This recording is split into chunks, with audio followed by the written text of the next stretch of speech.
پاکستانی معیشت کو اس وقت جو درپیش چیلنجز ہیں وہ انتہائی سنگین چیلنجز ہیں۔ مہنگائی اور صرف مہنگائی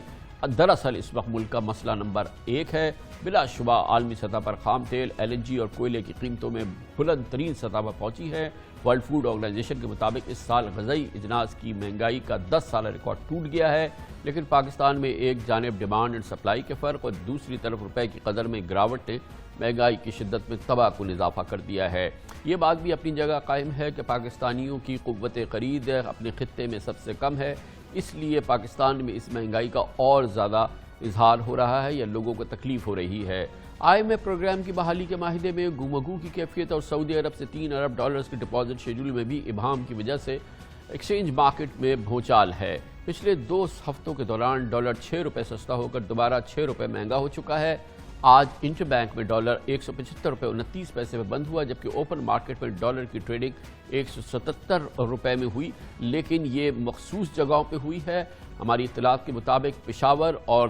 شہر کراچی میں بھی اور بڑے بڑے شہروں میں بھی اگر آپ بغیر رسید کے ڈالر خریدنے جائیں تو وہ اوپن مارکیٹ کی عام شرح سے بھی کہیں زیادہ، کہیں 4 روپے، کہیں 6 روپے، کہیں 8 روپے زیادہ مل رہا ہے، اور یہ سب معاملات جو ہیں اور یہ جو خرید ہو رہی ہے یہ افغانستان کے لیے ہو رہی ہے۔ جولائی سے اکتوبر کے دوران روپے کی قدر میں 14.33% تک کی کمی ریکارڈ ہوئی ہے، جس نے ملک میں مہنگائی کا طوفان برپا کیا ہے۔ افغانستان کی صورتحال جیسے کہ میں نے آپ کو بتایا ڈالر مہنگا ہونے کی وجہ بتائی گئی ہے۔ 16 اگست کو طالبان کے کنٹرول سنبھالتے وقت پاکستان میں ڈالر 164 روپے کا تھا۔ آج 3 مہینے بعد ڈالر تقریباً 12 روپے مہنگے ہو کے کہا جا رہا ہے، تقریباً کیونکہ طالبان کی جو فوریکس ریزروز ہیں وہ فریز ہیں، وہاں پہ بہت شدید فقدان ہے، ان کو فورن ایکسچینج چاہیے، ڈالر چاہیے، اس لیے پاکستان میں یہ پریشر ہے جو کہ ہم دیکھ رہے ہیں۔ اس کے علاوہ پاکستانی روپے پر دباؤ کی ایک اہم وجہ ہمارا تجارتی خسارہ بھی ہے۔ اس مالی سال کی پہلی سہ-ماہی میں پچھلے سال سے 3 گنا زیادہ امپورٹس ہوئی اور تجارتی خسارہ 100% سے زیادہ تجاوز کر چکا ہے۔ اس سال جولائی سے ستمبر تجارتی خسارہ 11 ارب 666 کروڑ ڈالر تھا، جو کہ پچھلے سال اس عرصے میں 5 ارب 81 کروڑ ڈالر تھا۔ اس مالی سال کی پہلی سہ-ماہی میں کرنٹ اکاؤنٹ خسارہ 3 ارب 40 کروڑ ڈالر ہو چکا ہے، جو کہ پچھلے سال اسی عرصے میں 86 کروڑ ڈالر سرپلس میں تھا۔ ملک کی دگرگوں معاشی صورتحال میں انرجی سیکٹر کے 2500 ارب روپے کے گردشی قرضے کا کلیدی کردار ہے۔ سالانہ اربوں روپے نچوڑنے والی سرکاری کارپوریشن بھی ریاست کے لیے وبال جان ہے۔ نجکاری کا پروگرام منجمد ہے۔ حوصلہ افزا بات یہ ہے کہ اس مالی سال کے ابتدائی 4 ماہ کے دوران اوورسیز پاکستانیوں نے 10 ارب 60 کروڑ ڈالر کی ترسیلات زر بھیجی، اور یہ پاکستان کے لیے اس وقت لائف لائن ہے۔ یہ جو ریمیٹنسز ہمارے پاس آ رہی ہیں، اس پوری مشکل صورتحال پہ بات کرنے کے لیے ہم نے دعوت دی ہے۔ وزیر اعظم کے مشیر خزانہ جناب شوکت ترین ہمارے ساتھ موجود ہیں۔ بہت شکریہ شوکت ترین صاحب، یہ ایک مجموعی صورتحال ہے معیشت کی یقیناً جو کہ بہت حوصلہ افزا ہے۔ آپ کے لیے اس وقت سب سے پریشان کن کیا بات ہے اس پوری معاشی تصویر کے اندر؟ کامران خان صاحب، آپ نے تو جو سیناریو پیش کیا تو وہ تو ایسے ہے گلوم اینڈ ڈوم۔ آپ کو یہ معلوم ہونا چاہیے کہ اس وقت ہماری جو ہے لارج اسکیل مینوفیکچرنگ جو ہے وہ ڈبل ڈیجٹ گرو کر رہی ہے۔ ایگریکلچر کراپس جو ہیں بمپر کراپس آ رہی ہیں۔ ہماری جو اس دفعہ جو لسٹڈ کمپنیز ہیں اس کا پروفٹ 950 ارب روپے ہیں۔ پچھلے 18 میں جب وہ چھوڑ کے گئے تھے پچھلی حکومت، اس وقت کوئی 600 ارب تھے۔ اس کے بعد ہماری جو ہماری جو ہے اپنا FBR کے ریونیوز وہ 36% سے زیادہ ہیں، جس میں سے لوگ یہ کہتے تھے امپورٹ کی وجہ سے ہیں، اور لیکن 32% انکم ٹیکس بڑھ رہا ہے۔ تو یہ ساری چیزیں جو ہے نا یہ نظر نہیں آ رہی اس وقت۔ ترین صاحب یہ بالکل آپ نے صحیح فرمایا، اس میں یہ تمام آپ ایک ایک کر کے یہ تمام بڑے حوصلہ افزا اعداد شمار ہے، اس میں کوئی شک نہیں ہے۔ لیکن ترین صاحب ایک عام انسان، ایک عام آدمی جو آپ سے ملتا ہے وہ اس سے متاثر نہیں ہے۔ وہ تو کہتا ہے کہ میری روٹی پانی چائے جو ہے وہ مجھے ملتی رہے، اور اس کی قیمتوں میں اضافہ ہو گیا ہے، وہ میرے لیے ناقابل برداشت ہے۔ آپ کی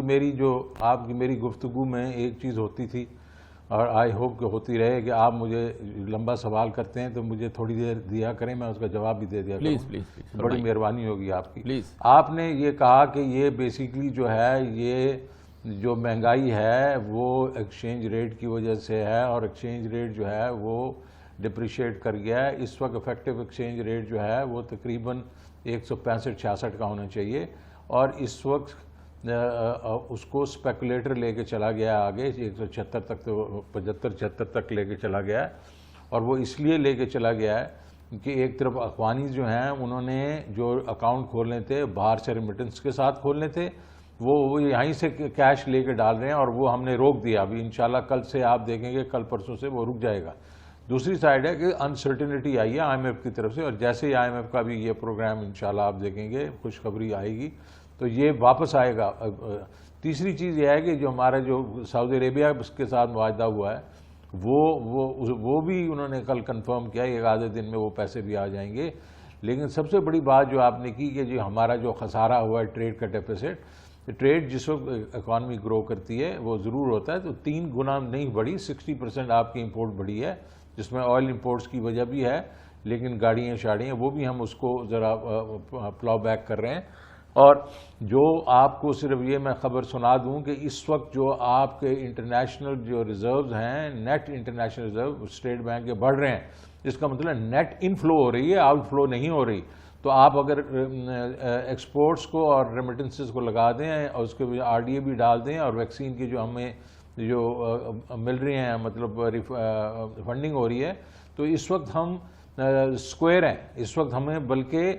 تھوڑا زیادہ ہی پیسے آ رہے ہیں اندر. دیٹ از وائی ہماری جو انٹرنیشنل ریزرو بڑھ رہے ہیں. ناؤ ہیونگ سیڈ دیٹ، آپ نے مجھے پوچھا کہ آپ کی اس وقت سب سے زیادہ آپ کس کو فکر کرتے ہیں. مجھے اکانومی کی کوئی فکر نہیں ہے. مجھے یہ معلوم ہے کہ اکانومی شاید زیادہ گرو کر رہی ہے جتنی گرو کرنی چاہیے، تو اس کو ہمیں تھوڑا سا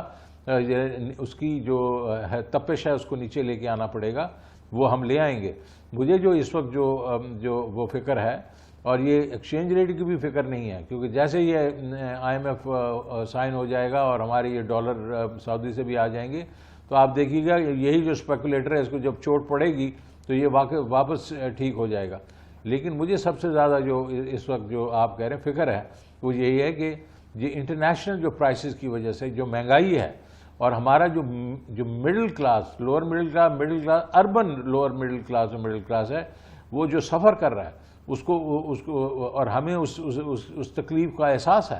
کیونکہ آپ کی رورل ایریاز کے بیچ میں رورل اکانومی تو ٹھیک جا رہی ہے، وہاں تو ان کے پاس اجناس بھی ہیں، سارا کچھ ہے، لیکن اربن والا جو ہے اس کی، حالانکہ یہ میں نے آپ کو بتایا کہ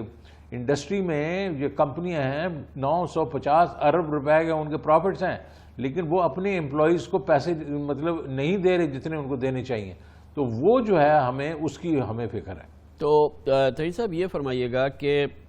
یہ سب سے بڑا جو اس وقت پہلو ہے جو کہ ایک سائیکلوجیکل فیکٹر بنا ہے عالمی سطح پہ مہنگائی، وہ بالکل آپ کی بات صحیح ہے، سمجھ میں بھی آ رہی ہے اور ساری دنیا میں اس کا اثرات ہے. جو ہمارا ایکسچینج ریٹ ہوا ہے، جس کو ابھی آپ نے بڑی تفصیل سے بات کی ہے، اس کی پہلی بنیاد یہ پڑی، اس کی کمر ٹوٹی اس وقت جب ہم نے دیکھا کہ آئی ایم ایف کا پروگرام جو کہ ہم سمجھ رہے تھے کہ اکتوبر کے پہلے ہفتے میں، اکتوبر کے دوسرے ہفتے میں 15 اکتوبر تک ہو جائے گا، اس میں گو مگو کی کیفیت آئی. اور آج جب ہم بات کر رہے ہیں 15 نومبر آ گئی ہے، اور اس میں ہم مسلسل یہ کہہ رہے ہیں کہ شاید 2 دن میں، 4 دن میں، 6 دن میں ہوئے گا، لیکن یہ جو ایک کیفیت تھی، اب آپ کہہ رہے ہیں کہ یہ مسئلہ اب ریزالو ہو گیا ہے. جی میں آپ کو یہ کہہ رہا ہوں کہ یہ دیکھیں، یہ مسئلہ تو کافی دن پہلے ہی ریزالو ہو گیا تھا. 1-2 چیزیں تھیں جس کے بیچ میں دیکھیں، اگر میں وہی کرتا جو مارچ میں ان لوگوں نے کیا تھا تو وہ بہت پہلے یہ ریزالو ہو گیا تھا. یہ پھر میں اکتوبر کی 15 کو میں جب وہاں تھا وہیں اناؤنسمنٹ ہو جاتی. لیکن میں اس قسم کا آدمی نہیں ہوں. میں اپنا نیشنل انٹرسٹ دیکھتا ہوں، اور میں یہ دیکھتا ہوں کہ کیا چیزیں ہمیں جو ہے وہ ٹھیک ہے کرنی ہے اور کیا چیزیں ہمیں نہیں کرنی. تو اسی بیسس کے اوپر 1-2 چیزوں کے اوپر ہمارا ان کے ساتھ جو ہے مکالمہ جو چلتا رہا، اور اب ہم اس کے نتیجے پہ پہنچے ہیں. کیونکہ دیکھیں $500 ملین دے کے ہم نے سارا کچھ جو ہے وہ ان کے حوالے کر دیا تھا. ابھی ہم نے یہ کہا کہ یہ ایسی نہیں ہے، ہمیں $1 بلین ہی ملے گا نا، لیکن یہ ہے کہ ہم چاہتے ہیں کہ آئی ایم ایف پروگرام میں آئیں، لیکن پھر یہ نہیں ہے کہ ہم we should not roll over نا. تو انشاءاللہ اسی وجہ سے تھوڑی دیر لگی ہے. لیکن آپ جب دیکھیں گے ہم نے پروگرام کیا ہے ورسز جو پروگرام انہوں نے جو سائن آف کیا تھا مارچ میں، تو آپ دیکھیں گے اس میں امپرومنٹ ہے. تو یہ راؤنڈ دا کارنر ہے ایم ای ایف پی، اس کا جو اسٹاف لیول ایگریمنٹ ہے انشاءاللہ. اور ایک اور چیز جس نے ہٹ کیا وہ یہ کہ سعودی عرب کے دورہ ہوا، پھر یہ یہ سعودی ایک پلیج آیا سامنے جو کہ بہت ہی سگنیفیکنٹ تھا، $3 بلین، $1.25 بلین کے ہمارے ڈیفرڈ آئل پیمنٹ وغیرہ، وہ بھی ایسا لگا کہ سٹک ہو گیا، اس نے بھی مارکیٹ کو ہٹ کیا۔ وہ بالکل کیا، اصل میں ہوا یہ ہے کہ انہوں نے جو ایگریمنٹ ہمیں بھیجے اس میں کچھ ایسی کلازز تھی جس کے بیچ میں اگر ہم ایک ویسے ہی سائن کر دیتے تو وہ بھی ہمارے لیے کوئی اتنے فائدہ مند نہ ہوتی، لیکن ہم نے ان کو ریکویسٹ کیا، انہوں نے اس کو اگری کیا۔ پھر آپ کو پتہ ہے سعودی سسٹم آف ورکنگ کیسے ہوتا ہے، وہ واپس جاتا ہے اپروول وغیرہ کے لیے، تو وہ کل انہوں نے ہمیں کنفرم کر دیا کہ ایک آدھے دن میں وہ سائن ہو کے یہاں پیسے آ جائیں گے۔ سعید صاحب یہ بتائیے گا کہ جو گورنمنٹ کے ایکشن ہوتے ہیں جو کہ خاص طور پہ کرنسی اسپیکولیشن کو روکنا، ڈالرائزیشن کو روکنا، یہ ساری چیزیں جو ہیں، یہ ایسا نہیں لگتا کہ افیکٹو، ہمیں نہیں لگتا کہ اپنے آؤٹ سائڈ پوائنٹ سے کہ یہ افیکٹو رہے ہیں، کیونکہ بہرحال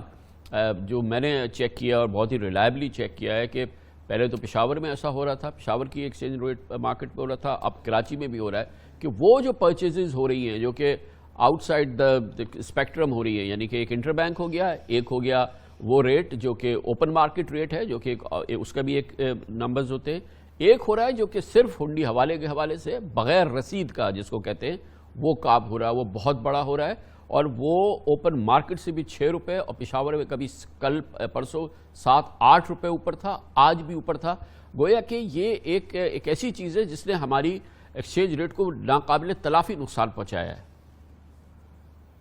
بالکل صحیح کہہ رہے ہیں۔ دیکھیں میں نے آپ کو ابھی بتایا کہ لوگ وہ ڈالر اکاؤنٹ کھولنے تھے اور اس میں سے جو ہے آنے تھے پیسے باہر سے آ کے اس میں کریڈٹ ہونے تھے، اس کے بیسس پہ انہوں نے امپورٹ کی ایلسیاں وغیرہ کھولنی تھی، لیکن ہو یہ رہا تھا کہ یہیں سے ڈالر لے رہے تھے اور بڑے مہنگے داموں پہ لے رہے تھے، اور وہ اٹھا کے اسی اکاؤنٹس میں ڈال کے وہیں سے پھر وہ ایلسیاں کھول دیتے تھے۔ اس سے دو جگہ پریشر پڑا، ایک تو کرب مارکیٹ میں زیادہ پریشر پڑا، اور اس نے پھر انٹر بینک مارکیٹ کو بھی ڈریگ کیا، اور پھر جیسے یہ ریٹ جو ہے نیچے آیا، مطلب روپے کا ریٹ نیچے آیا، تو اس وقت پھر ایک وہ آپ دیکھتے ہیں نا سائیکولوجیکلی لوگ کہتے ہیں یار اس کو میں اپنے روپے کو کنورٹ کر کے ڈالر میں لے جاؤں، تو ڈالرائزیشن ہونی شروع ہوگی۔ وہ پھر ایک قسم سے یہ ایک دوسرے کو فیڈ کرتے ہیں یہ ساری چیزیں۔ تو اس کا طریقہ یہی ہونا چاہیے کہ ڈالر کی جو موومنٹ ہونی چاہیے وہ بوتھ ویز ہونی چاہیے، یہ مطلب اپریشیٹ بھی کرے ڈپریشیٹ بھی کرے، یہ ہوتا ہے دنیا کے بیچ میں۔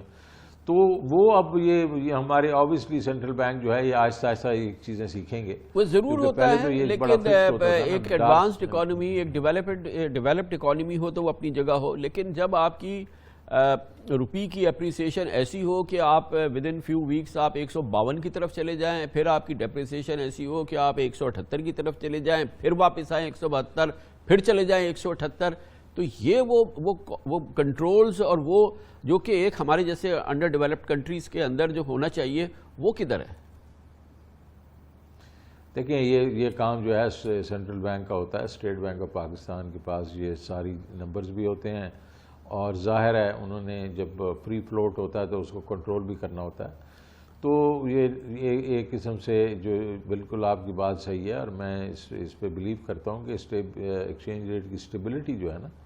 وہ بڑی ضروری ہوتی ہے، بیکاز ادروائز جو لانگ ٹرم انویسٹر ہوتا ہے نا وہ بھاگ جاتا ہے، وہ کہتا ہے یار ان کے تو ایکسچینج ریٹ کا ہی ہمیں نہیں پتہ۔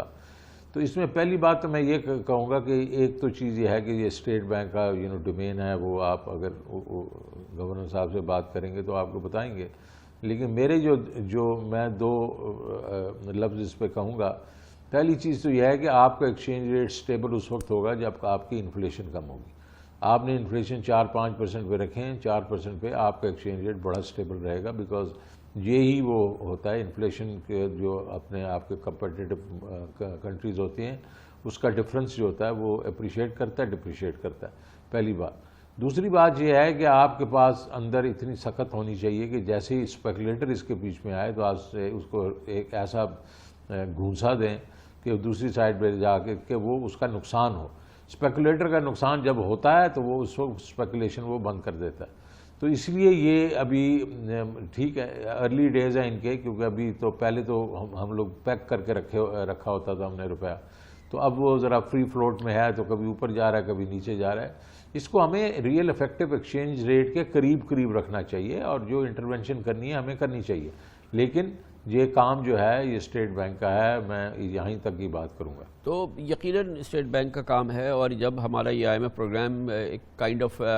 سٹک ہوا، ابھی نیگوسیشنز ہیں، اس کا کارنر سٹون یہ تھا کہ IMF جو ہے وہ اسٹیٹ بینک آف پاکستان کے لیے کمپلیٹ اٹانومی مانگتا ہے، اس کی لیجسلیشن مانگتا ہے، اور وہ پاکستان کے قانون کا حصہ بنانا چاہتا ہے، جس پر کہ ہماری آپ سے اور آپ دوسرے ماہرین سے اس سے پہلے بھی مارچ میں بھی بات ہوئی، اپریل میں بھی بات ہوئی، اور اب پھر یہ ہمیں بتایا گیا کہ یہ معاملہ ہو گیا اور وہ بات چیت چل رہی ہے۔ آپ سے بات کرنے سے پہلے میں نے بیرسٹر فاروق نسیم صاحب سے بات کی، لاء منسٹر سے، جو کہ IMF کو سمجھانے کی کوشش کر رہے تھے ہماری جو لیگل پوزیشنز ہے۔ ان کا کہنا یہ تھا کہ جو لاسٹ ان کی بات ہوئی ہے کہ انہوں نے IMF کو کنونس کیا ہے، ان کو بتایا کہ پاکستان کے آئین، قانون، پارلیمنٹ، ڈیموکریسی کے لحاظ سے کیا کچھ کیا جا سکتا ہے اور کیا کچھ نہیں کیا جا سکتا، اور کنونس ان کا کہنا یہ تھا کہ جن لوگوں سے ان کی بات ہو رہی تھی ان کو ان کی بات سمجھ میں آ رہی تھی۔ تو یہ معاملہ حل ہو گیا ہے، یہ SBP کی جو اٹانومی وہ مانگ رہے ہیں، جس حد تک مانگ رہے تھے؟ میں فاروق نسیم صاحب کے ساتھ ہی بیٹھا تھا جب وہ یہ گفتگو کر رہے تھے، تو وہ درست کہہ رہے ہیں کہ جو انہوں نے ان کو سمجھا دیا ہے